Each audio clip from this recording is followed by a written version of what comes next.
तो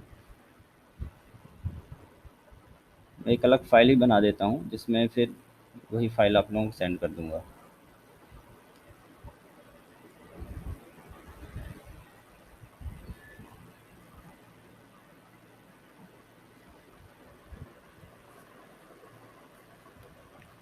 तो आज का टॉपिक हम शुरू करेंगे स्कैनर से।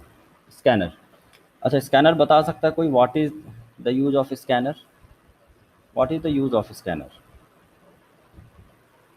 देखा है स्कैनर क्या काम करता है? हाँ, it takes the pictures of any document and insert inside the computer. तो कोई भी रिटर्न डॉक्यूमेंट है जिसको आप कोई छेड़खानी नहीं करना चाहते, जब आप चाहते हैं एज इट इज, जैसे कोई भी गवर्नमेंट के ऑर्डर्स हैं, उसमें कोई एडिटिंग तो होनी नहीं है। कोई फोटो है, कोई सिग्नेचर, उसमें कोई सुधार तो होना नहीं, तो एज इट इज जैसा वैसा उठा के आप सिस्टम पे डालना चाहते हैं, देन वी नीड स्कैनर। लेकिन स्कैनर का सिर्फ इतना काम नहीं है, स्कैनर कई तरह का होता है। ये जो स्कैनर हम देखते हैं ये इमेज स्कैनर है। तो ऐसा स्कैनर जो केवल डॉक्यूमेंट को एज इट इज़ रीड करता है और उनकी पिक्चर बना देता है, वो कौन सा स्कैनर कहलाएगा? Image scanner. इमेज स्कैनर में प्रॉब्लम ये है कि जो भी पिक्चर आई है, लिखा पूरा दिखेगा, चाहे फिर वो हैंड रिटन हो, चाहे फिर वो डॉक्यूमेंट का फोटो हो, लेकिन उसमें आप कर्सर रख के एडिट नहीं कर सकते। मैंने किसी पेज को स्कैन कर लिया, मैं सोचूं नहीं इसमें स्पेलिंग गलत है, तो स्कैनिंग की गई फोटो पे आप इस एडिटिंग नहीं कर सकते, क्योंकि वो पूरी पूरी सिर्फ एक फोटो होती है, इमेज होती है। और जब हम नोट पैड या वर्ड वर्ड में चलाते हैं तो क्या होता है? एडिटर होता है। यहाँ पे आप क्या कर सकते हैं? एडिट कर सकते हैं। तो ये किसकी प्रॉपर्टी बता रहे हैं हम? इमेज स्कैनर की। तो image scanner scan the document and create either PDF या फिर image file, and the file can be access as a whole, we can not edit that file. ठीक है। तो फ़ायदा क्या हुआ? फ़ायदा सिर्फ उनके लिए होता है जो कि नॉन एडिटेबल, जिसे आप एडिटेबल करना ही नहीं चाहते, उनके लिए बेहतरीन है। भाई फ़ोटो है, आपका सिग्नेचर है, गवर्नमेंट के ऑर्डर्स हैं, इनको आप एडिट नहीं करना चाहते। एग्ज़ाम, कोई सपोज़ करो कोई क्वेश्चन पेपर है, आपने स्कैन करके डाल दिया, तो उसमें क्या कोई एडिट तो नहीं कर पाएगा उसे। तो इसलिए इसकी भी ज़रूरत है। और फ़ायदा क्या है कि आपको टाइप करने का टाइम बच जाता है। अगर किसी ने बनाया, आपको नहीं टाइम है, आपने हाथ से लिखा और यही का यही आप डालना चाहते हो, तो आप फ़ोटो ले लो या स्कैन कर लो और वही का वही आप अपलोड कर दो। तो which type of scanner? Image scanner. सबने देखा होगा। यहाँ पे अपन थोड़े से पिक भी देखते हुए चलते हैं। Image scanner, simplest type of scanner. यहाँ पे ये देखिए, दिस टाइप ऑफ स्कैनर रहेगा। और सिंपली आप यहाँ पे डॉक्यूमेंट रखेंगे, नीचे से एक लेज़र बीम निकलेगी और वो लेज़र बीम नीचे से निकलती, कागज़ आप रखते हैं उसके नीचे, प्लेट के नीचे से, और उसी बीम से या लेज़र से स्कैनिंग हो जाती है। So this is a type of which scanner? Image scanner. इस वाली फ़ाइल को बंद कर देता हूँ, कंफ्यूज कर रही है, और इस फाइल को चालू करता हूँ। तो थ्योरी लिखी हुई है, आपको थ्योरी समझ में आएगी, मैंने समझा दिया। कौन सा सिग्नल यूज़ होते हैं इसमें? ऑप्टिकल सिग्नल या फिर लेज़र बीम यूज़ होती है। ऑप्टिकल सिग्नल या फिर लेज़र बीम। इंस्टीट्यूट, कॉलेजेस, इन जगहों पे आपको इनकी ज़रूरत पड़ती है। चलिए, नेक्स्ट स्कैनर है MICR, magnetic ink character recognition या reader. Magnetic ink character reader या फिर कैरेक्टर रिकॉग्निशन। इसका काम क्या रहता है कि आपने बैंकों में कभी चेक बुक देखी है? चेक बुक होती है, चेक होता है, जो चेक के नीचे कुछ नंबर डले होते हैं डबल कोटेड में, थोड़े दरदरे से होते हैं, खुरदरे से होते हैं। वो जो इंक में लिखे गए होते हैं वो इंक होती है मैग्नेटिक इंक। कौन सी इंक होती है? Magnetic ink. और उस इंक को पढ़ने का काम कौन करेगा? MICR। तो कोई भी चेक में ऐसे दिखाया और उस चेक का नंबर रीड कर लिया। भाई देखिए, क्योंकि टाइप करके अगर हम दिन भर एंट्री करेंगे, और चेक इतना सेंसिटिव चीज़ है कि अगर एक भी कैरेक्टर गलत हो गया तो फिर पूरा गड़बड़ हो जाएगा। किसी के अकाउंट को पैसा पता चला किसी के और अकाउंट से कट गया। तो जब कोई डिजिट लंबी होती है, जहाँ पे ज़्यादा सिक्योरिटी की ज़रूरत पड़ती है, तो हम किस पे भरोसा करते हैं? डिवाइस पर, कि भाई उस डिवाइस के सामने रखो, खुद ही उसको रीड कर ले। आप देखते हैं आजकल शॉपिंग मॉल वगैरह पे जब बिल होता है तो वो भी किस स्कैनर रखते हैं? वो बार कोड रीडर है। वैसे लाइनें बनी होती हैं प्रोडक्ट में, उसको रीड कर लेता है, तो एडिट हो, मतलब गलती होने के चांस नहीं रहते। वही रीड करेगा जो प्रोडक्ट है। तो प्राइस भी ले लिया उसने, प्रोडक्ट का नेम भी ले लिया, वो भी एक तरह का स्कैनर है। तो MICR स्पेशली कहाँ यूज़ होगा? बैंकों में यूज़ होगा, और सिर्फ स्पेशल इंक से लिखी गई चीज़ों को स्कैन करेगा। बाकी आपके चेक में क्या लिखा उससे उसे मतलब नहीं है। मतलब मैं चाहूँ कि इसको रीड कर ले, इस किताब को, तो नहीं पढ़ेगा। वही पार्ट पढ़ेगा जो मैग्नेटिक इंक वाला मिलेगा, बाकी सारी चीज़ों को स्किप करेगा। So this type of scanner is used inside the bank, and it is able to read only a specific font written in magnetic ink. This type of scanner is mostly used in bank. It is used to read number of printed over the checks and automatically read only the check number from whole check and return write them inside the software. Computer insert कर लेता है. तो अगर इसका image मैं देखूं, MICR, यहाँ पर MICR, magnetic ink character recognition, इसका फुल फॉर्म जरूर याद रखेंगे, या फिर मैग्नेटिक इंक कैरेक्टर रीडर.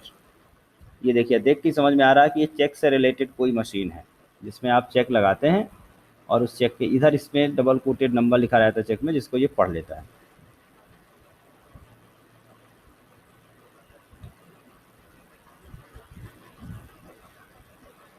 इस वाले इमेज को भी हम अपने इस नोट्स में रख लेते हैं. ये नोट्स आपको सेंड कर ही दूंगा मैं, तो आपको अलग से कहीं सर्च नहीं करना पड़ेगा, सब कुछ यहीं आपको दिखता जाएगा. This is the MICR. Then है OMR. OMR शीट का नाम तो सुना होगा आपने. आप जब एग्जाम देते हैं जिसमें गोला भरो प्रतियोगिता जो होती है उसमें आप डॉट भरते रहते हैं. वो जो शीट होती है, इसमें हम क्वेश्चन आंसर को किस में भरते हैं, डॉटेड से भरते हैं. उस सीट को हम OMR शीट कहते हैं. क्यों कहते हैं? क्योंकि वो जो शीट होती है वो इंसान नहीं चेक करता है, कोई ना कोई स्कैनर चेक करेगा उसे. और ऐसा स्कैनर जो OMR शीट को चेक करेगा क्या कहलाएगा?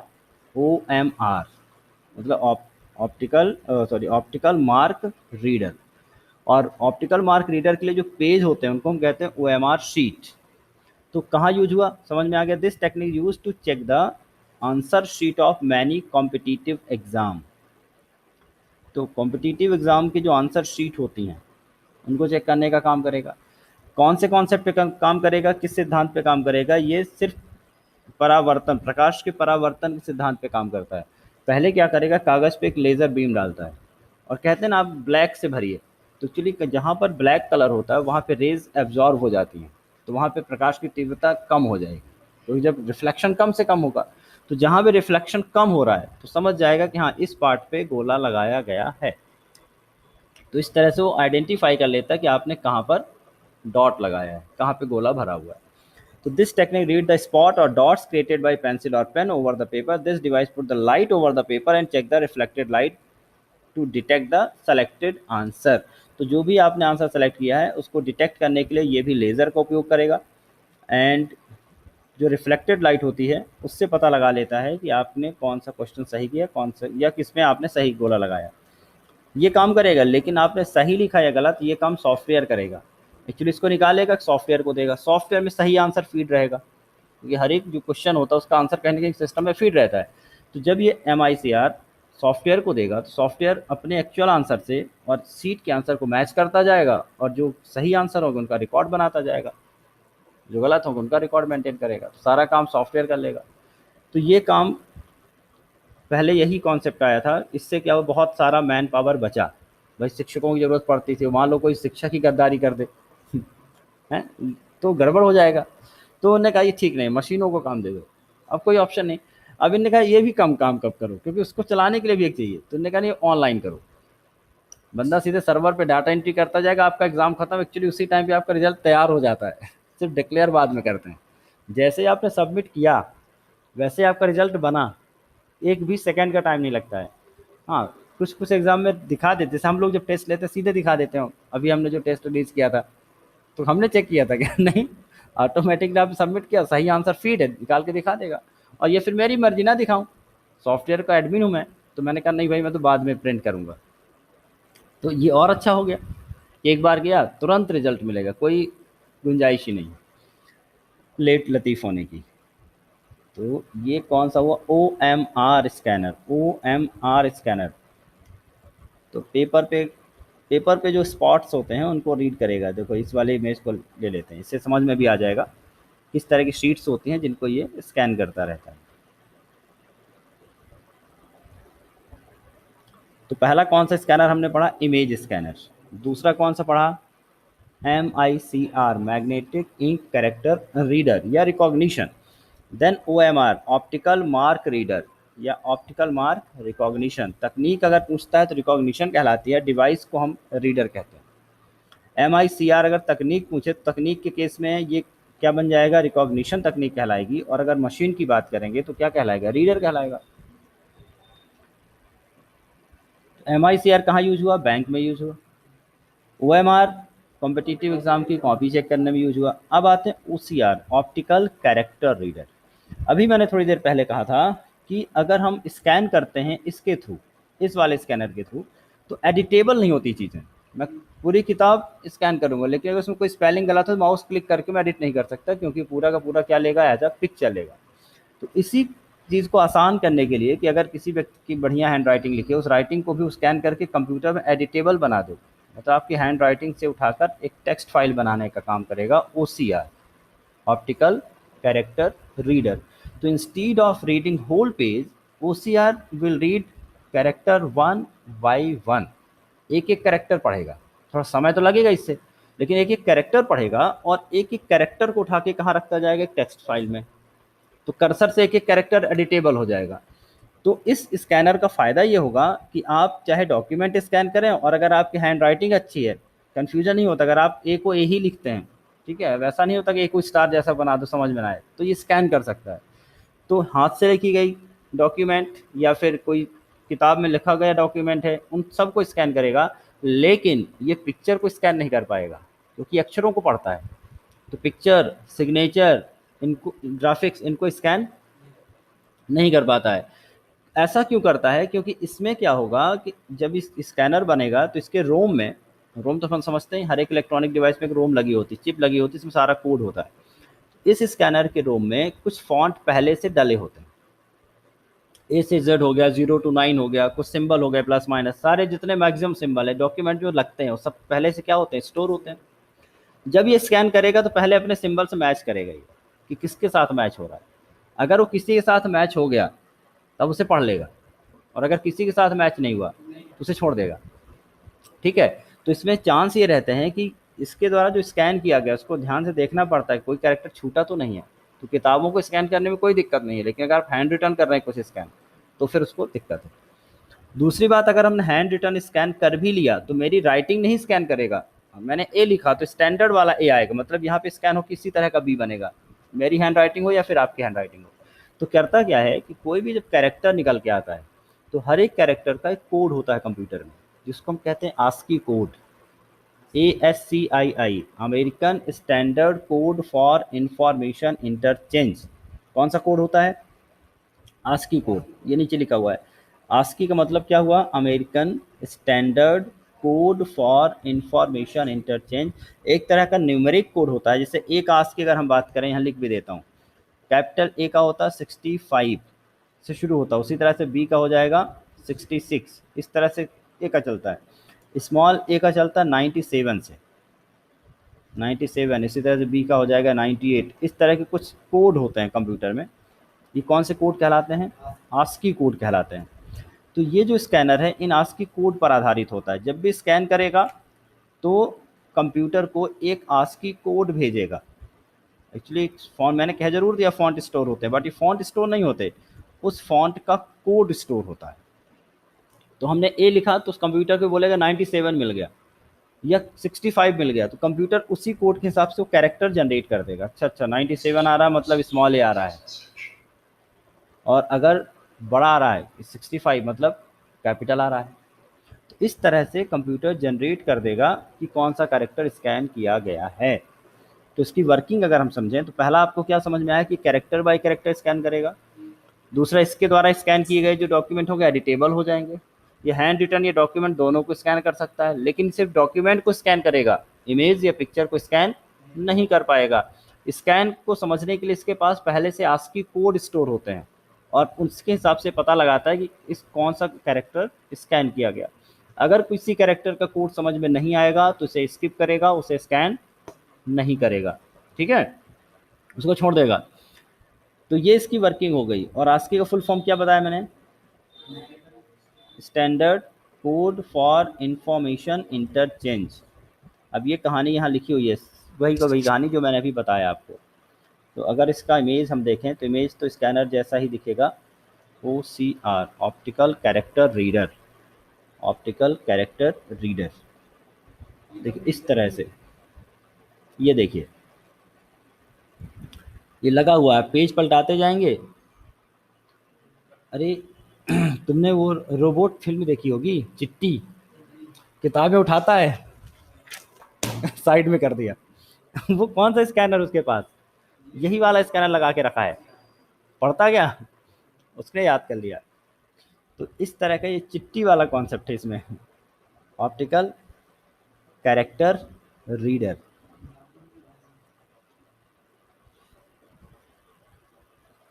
इसको किया मैंने कॉपी इमेज, समझते जाना सब चीज़ दिमाग में, ताकि हमें कॉन्सेप्ट क्लियर रहेगा तो फिर हमें मिक्स मैच नहीं होगा कि कौन से वाले पे क्या था। तो चलिए भाई, MICR कहाँ यूज़ होगा, बैंक में।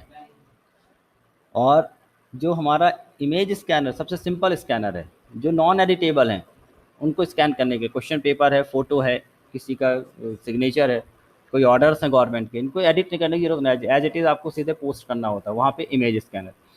MICR बैंक में, OMR कॉम्पिटिटिव एग्जाम में, OCR character by character scan करने के लिए।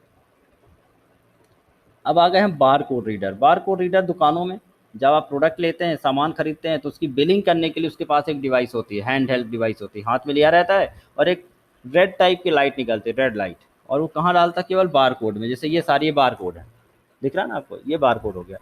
तो बार कोड में बहुत सारी इन्फॉर्मेशन डली रहती है, कंपनी कौन सी है, उसका प्राइस क्या है, उसका एक्सपायरी डेट क्या है, सब उसमें निहित है, बार कोड जनरेट होते हैं। तो ये जो बार कोड हैं इसको रीड करने का काम कौन करेगा, बार कोड रीडर। तो use to read bar code of product, it is small device, हाथ में लेकर ऑपरेट कर सकते हैं। It put the red light beam over the bar code and, packet में जला रहता है बार कोड, आपको पता है। तो पैकेट में से बार कोड पे डालेगा इस एक लाइट को और उसके इंफॉर्मेशन को रीड कर लेगा। बार कोड में प्रोडक्ट से रिलेटेड बहुत सारे इंफॉर्मेशन ऑलरेडी डले होते हैं। तो shopping mall, supermarket, post office, इन सभी जगहों पे यूज़ होता है। और अगर हम इसे देखें कैसा दिखेगा, तो बार कोड स्कैनर, ये बार कोड रीडर एक ही बात है। इस तरह की डिवाइस आपने देखी होगी, ये बार कोड रीडर है।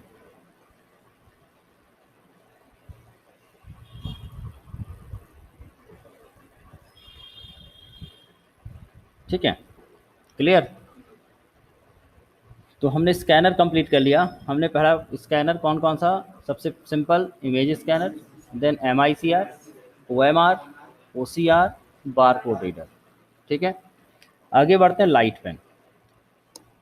देखो, कोई भी टच स्क्रीन वाले अगर मोबाइल हैं, टच स्क्रीन वाले कंप्यूटर हैं, उन पे आप चाहते हैं डायरेक्टली कोई ड्राइंग बनाना है, सिग्नेचर करना है, तो आप स्क्रीन के ऊपर चलाने के लिए यही यही चीज़, यही है लाइट पेन। इस तरह का एक पेन आता है जिसे क्या कहेंगे हम, लाइट पेन। अब लाइट पेन से हम कोई भी चीज़ें स्क्रीन पे ड्रॉ करके सीधे सॉफ्टवेयर में हम डाल सकते हैं। लेकिन कुछ, अब जैसे ये कंप्यूटर लैपटॉप हमारा, इसमें तो नहीं चलेगा क्योंकि सेंसिटिव स्क्रीन नहीं है। तो इसके साथ ये पैड हमें लेना पड़ा, और this pad is known as digitizing tablet. इसको क्या कहेंगे हम, डिजिटाइजिंग या डिजिटाइजर टैबलेट है। So sometimes when the screen is not sensitive, then to use the light pen, we need another surface, another device that is called digitizing tablet. Digitising tablet में जो मैं यहाँ बनाता हूँ, जो लिखता हूँ, वो सारा का सारा कहाँ दिखता जाएगा, आपके स्क्रीन पे दिखेगा। तो देखते ही आप लोग रोज़ ही देखते हैं कि हमने यहाँ पे कोई भी पेन उठाया और पेन से हमने पेन सेलेक्ट किया और हमने लिखना शुरू कर दिया। तो ये हमने लिख दिया किससे, लाइट पेन से लिखना शुरू कर रहे हैं, देख रहे हैं आप, हमने लिख लिया। तो this is a pen like electronic device, या इलेक्ट्रॉनिक पेन कह सकते हैं। It has photo sensitive region in its head, इसके हेड पर यहाँ पे फोटो सेंसिटिव रीजन लगा होता है, सेंसर यहीं लगा होता है। 2-3 बार ऐसे गिरा दो तो काम करना बंद कर देगा। तो फोटो सेंसिटिव हेड लगा होगा, and this photo sensitive pen use to draw any image directly over the screen और मॉनिटर। लेकिन याद रखेगा कि मॉनिटर उसी पे चलेगा जो सेंसिटिव स्क्रीन होगी, mostly with touch screen, mostly with touch screen, कुछ कुछ आप मोबाइल्स पे सैमसंग के कुछ मोबाइल सीरीज आती है जहाँ पे आप देख सकते हैं उसके साथ आता है एक पेन, नोट वाली जो सीरीज रहती है। The image is ready to be system store memory से any time we can edit और change the image, usually come with digitising. Normally किसके साथ आएगा ये, डिजिटाइजिंग टैबलेट के साथ। और ये अगर नहीं आ रहा है तो mostly use with some computer, तो यहाँ पे लिख देता हूँ सम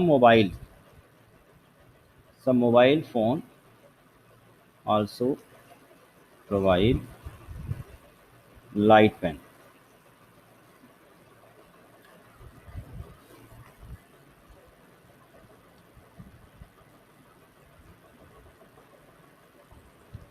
लाइट पेन,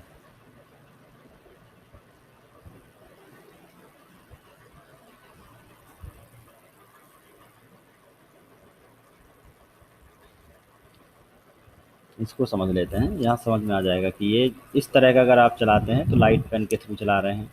ये जो आप देख रहे हैं ये लाइट पेन के थ्रू चला रहे हैं।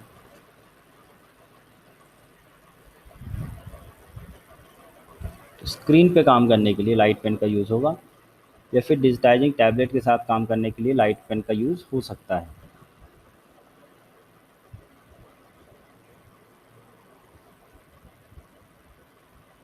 देन डिजिटाइजिंग टैबलेट, अभी अभी हमने कहा कि डिजिटाइजिंग टैबलेट एक तरह की सतह होती है, एक तरह की प्लेट होती है, सेंसिटिव सरफेस और plate that comes as a pair with light pen. Light pen बिना टैबलेट का हो सकता है, लेकिन मतलब क्योंकि वो फ़ोन पे भी चल सकता है, लेकिन डिजिटाइजिंग टैबलेट बिना लाइट पेन का किसी काम का नहीं है। It has network of wire inside the surface, इसके अंदर ही वायर का नेटवर्क होता है बहुत बड़ा, जिसमें सिग्नल उत्पन्न होते हैं। जब भी इसमें हम कुछ लिखना शुरू करते हैं तो इसमें सिग्नल उत्पन्न होना शुरू हो जाते हैं। क्या हो गया, PLAT। The pen is used to write something on the surface. When we write something over the digitizing surface, wire generate the signal and these signals are transmitted to the computer. ये देखिए wire लगा हुआ है, तो कहाँ पे चला गया, कंप्यूटर पे चला गया।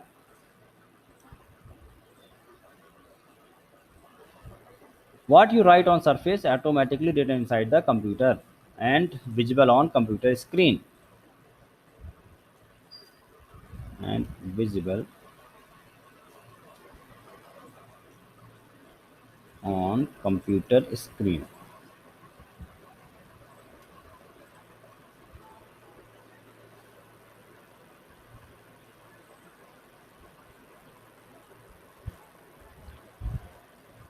जैसे इसका यूज़ आरटीओ में देख सकते हैं आप। आरटीओ में जब कभी आप वो कराओ लाइसेंस, तो साइन करने के लिए इसी तरह बाहर रखा रहता है कि आप यहाँ पे साइन करो, वहाँ दिख जाएगा आपका साइन। तो कई सारे ऑर्गेनाइजेशन में जहाँ पे सिग्नेचर लेना होगा तो यहाँ पे डिजिटाइजिंग टैबलेट और लाइट पेन का यूज़ होगा, तो साथ में यूज़ होते हैं। जैसे यहाँ पे एक डिवाइस आई थी डिजिटाइजिंग टैबलेट, और ये देखो ये डिजिटाइज़र हुआ और उसी के ऊपर हम क्या चला रहे हैं, पेन चला रहे हैं, और एक वायर पीछे गया हुआ है और वो वायर कनेक्ट होगा कंप्यूटर के साथ। तो हम बिना टच स्क्रीन का भी वही इंजॉयमेंट ले सकते हैं टच स्क्रीन का, अगर हमारे पास डिजिटाइजर टैबलेट है। ट्रेनिंग वैनिंग प्री देने के लिए ज़रूरत होती है। अब आते हैं टच पैड। टच पैड जैसे हमारा लैपटॉप है, लैपटॉप में माउस चलाने के लिए नीचे एक सेंसिटिव सतह दी होती है जिसपे हम फिंगर चलाते हैं। ये फिंगर से मैं ऑपरेट कर रहा हूँ और ये माउस को कंट्रोल करता है। तो touch pad is a sensitive surface where user move his finger to operate the mouse pointer. तो माउस पॉइंटर को ऑपरेट करने के लिए अगर हम फिंगर या हाथों से ही यूज़ कर लें, मुझे यहाँ पे ये डिजिटाइजर पेन काम नहीं करेगा। अगर मैं चाहता हूँ मुझे डिजिटाइजिंग पेन की या सॉरी इसकी लाइट पेन की ज़रूरत ना हो, मैं हाथ से ऑपरेट करूँ, यहाँ पे हाथ काम नहीं करेगा और यहाँ पे पेन काम नहीं करेगा। तो when we want to operate the mouse pointer by using our fingers then we need touch pad। और टच पैड कहाँ मिलेगा आपको, मोस्टली लैपटॉप में। लैपटॉप के अलावा भी फिर ऐसे मैंने ये डिजिटाइजिंग टैबलेट खरीदा, आप टच पैड खरीद के ला लो, तो भी हो सकता है कि आप कंप्यूटर पे भी लगा सकते हैं, लेकिन अलग से लेना पड़ेगा। लैपटॉप में पहले से ही अवेलेबल रहता है।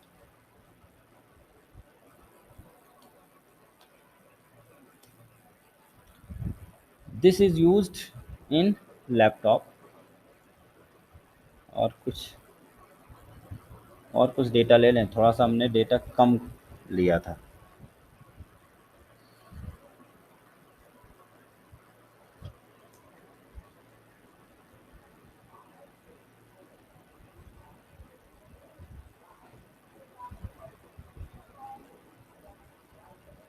एक मिनट रुकना, कुछ डेटा और ले लेते हैं, अभी समय है क्लास का। तो एक होता है टच पैड, एक होता है टच स्क्रीन। टच स्क्रीन पे माउस जैसा हाथ घुमाने की जरूरत नहीं होती, सीधे ऑब्जेक्ट के ऊपर आप क्लिक कर देते हैं, या फिर आप उसी पे दो दो बार टैप कर सकते हैं। जूम इन जूम आउट कर सकते हैं, अगर टच स्क्रीन है आप हाथ से करते हैं जूम। ड्रैग कर सकते हैं, एक बार थोड़ी सा दबा के रखा, फिर फिंगर को उठा के ले गए हम कहीं और ड्रॉप कर सकते हैं। तो टच स्क्रीन और फास्ट काम करता है as compare to touch pad और लाइट पेन। इनसे भी तेज़ काम करना है तो आपके पास क्या होना चाहिए, टच स्क्रीन। टच स्क्रीन पे समय नहीं लगता, बहुत समय की बचत होती है, यूज़र फ्रेंडली होता है। आप जैसे चीज़ों को लिखते हैं वैसे आप जाके स्क्रीन पे धड़ाधड़ टच करते चले जाते हैं और वो आपका काम होता चला जाता है। तो टच स्क्रीन सेंसिटिव स्क्रीन होती है, जो कि अब देखो टच स्क्रीन एकमात्र ऐसा डिवाइस है जो इनपुट एंड आउटपुट दोनों के लिए यूज़ होता है, क्योंकि मॉनिटर भी तो है, प्लस इनपुट भी होगा, आप वहाँ से दे भी सकते हैं। तो टाइपिंग भी कर सकते हैं, प्लस आप मूवी भी देख सकते हैं उस पर आप रीडिंग भी कर सकते हैं, तो आउटपुट का भी काम करेगा और इनपुट का भी काम करेगा। It's a device that is use for both purpose, input and output. Then आगे बात कर डिजिटल कैमरा। सभी को पता है भाई, digital camera is a camera that is use to pick the motions और live pictures directly from the nature. मैं आप बैठे हो, आपको फोटो चाहिए मुझे, तो कैसे इनपुट लेंगे, या तो फोटो मुझे दोगे स्कैन करूंगा, या फिर सीधे फोटो ले लूँ और ट्रांसफर कर दूँ कंप्यूटर पे। तो सीधे डाटा को लेने के लिए, वीडियो रिकॉर्ड करने के लिए आप यूज़ कर सकते हैं किसका, डिजिटल कैमरे का। वेब कैम क्या होता है, वेब कैम देखा आप लोगों ने, इसी में लगा लैपटॉप में या फिर अलग से कभी कभी डिवाइस आती है। वेब कैम और डिजिटल कैमरे में एक ही फ़र्क है, और वो फ़र्क ये है कि वेब कैम जब भी कोई पिक्चर शूट करेगा तो सीधे स्क्रीन पे दिखाएगा, उसकी अपनी कोई मेमोरी नहीं होती। यहाँ पे मैंने वेब कैम लिखा और मैं यहाँ पे वेब कैम पे देखूंगा, सीधे कहाँ दिखेगा, स्क्रीन पे दिखेगा। ठीक है ना। तो वेब कैम का खुद का कोई स्पेस नहीं होता, जो भी यूज़ करेगा कंप्यूटर का यूज़ करेगा, स्टोर करना है कंप्यूटर पे करेगा, दिखाना है तो कंप्यूटर की स्क्रीन पे दिखाएगा। जबकि जो डिजिटल कैमरा होता है उनमें क्या होता है कि अपना उनका खुद का स्पेस होता है, खुद का रैम होगा, खुद का रोम होगा, उनका अपनी इंटरनल स्टोरेज होगी, आप रख सकते हैं वहाँ पे, स्टोर कर सकते हैं। तो जैसे मैं सामने बैठा हूँ और मैंने कैमरा ऑन किया, अभी आप देखोगे कि मेरी फ़ोटो खुद दिखने लगी स्क्रीन पे, देख रहे हैं। तो इस तरह से आप देख सकते हैं कि चीज़ें किस तरह से दिखती हैं। तो वेब कैम। देन माइक्रोफोन, ये जो मैंने पहन के रखा हुआ है ये क्या है, माइक्रोफोन। क्या काम करेगा माइक्रोफोन, जब हम इनपुट देना चाहते हैं वॉइस की, साउंड का, ये भी तो इनपुट ही है ना। कहते हैं वॉइस रिकॉग्निशन, हेलो गूगल मुझे इसका काम करके दिखाओ। तो इस तरह का जब वॉइस आएगा तो इसको रिकॉर्ड करने के लिए, कैप्चर करने के लिए किसकी ज़रूरत पड़ेगी, माइक्रोफोन की। इसी को हम शॉर्ट में माइक कहते हैं। तो इनको भी यहाँ लिख ही देते, तो इनपुट डिवाइस हमारे यहाँ से कंप्लीट हो जाएंगे। तो सबसे पहले हमने क्या देखा, टच पैड। टच पैड कहाँ दिखेगा, लैपटॉप में।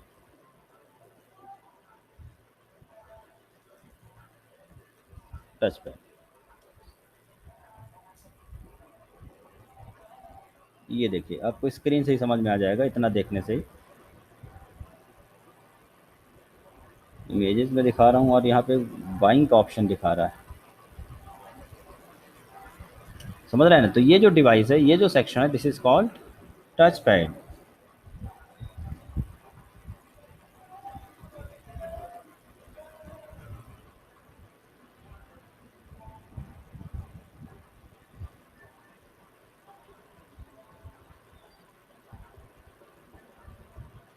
पिछले नोट्स मिल गए थे, पिछले नोट्स मिल गए हैं पिछली क्लास के। देखो पिछली क्लास में हिंदी करके दे दिया था, आज का नोट्स भी हिंदी में मिल जाएगा, हिंदी और इंग्लिश दोनों पे। ग्रुप पे शेयर कर दूं, अगर ग्रुप पे शेयर नहीं कर पाते हैं तो आपको हमारे लैब उसमें ऐप में तो मिलेगा ही। हाँ, ऐप में अगर आज हमने पढ़ाया तो शाम तक ऐप में आपको अवेलेबल हो जाएगा, वीडियो भी और नोट्स भी। पिछली क्लासेज जो छूटी हुई वो भी हैं, बढ़िया है। हाँ पढ़ गया है, ऐप में भी है, यूट्यूब में भी है, कहीं से भी पढ़ो। हमारा मकसद है कि आप पढ़ो, बस कहीं से पढ़ो, इतना सा मकसद है कि जितना सीख सकते हो सीखो। दूसरा क्या है, टच स्क्रीन। टच स्क्रीन, हाँ। हाँ जाओ। अ, नहीं तो मेरा, तुमको लेट होगा निकल जाना, वैसे मैं 10 बजे तक आ जाऊँगा। ओके। तो टच स्क्रीन बताने की ज़रूरत तो नहीं, सभी के पास मोबाइल पे हाथ में ही रखा होगा सभी लोगों ने।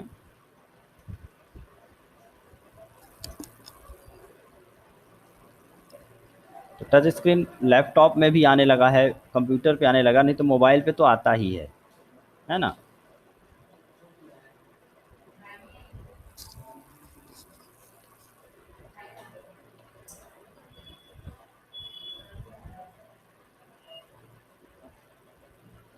डिजिटल कैमरा सब जानते हैं, वेब कैमरा भी सब जानते हैं। वेब की ज़रूरत, देखिए लैपटॉप में तो वेब कैमरा आपको मिल जाता है, सामने लगा होता है, मैंने भी चालू करके दिखाया। लेकिन अगर आपके पास लैपटॉप नहीं है तो आप अलग से भी वेब कैम ला सकते हैं और कंप्यूटर में अटैच करके यूएसबी के साथ, जैसे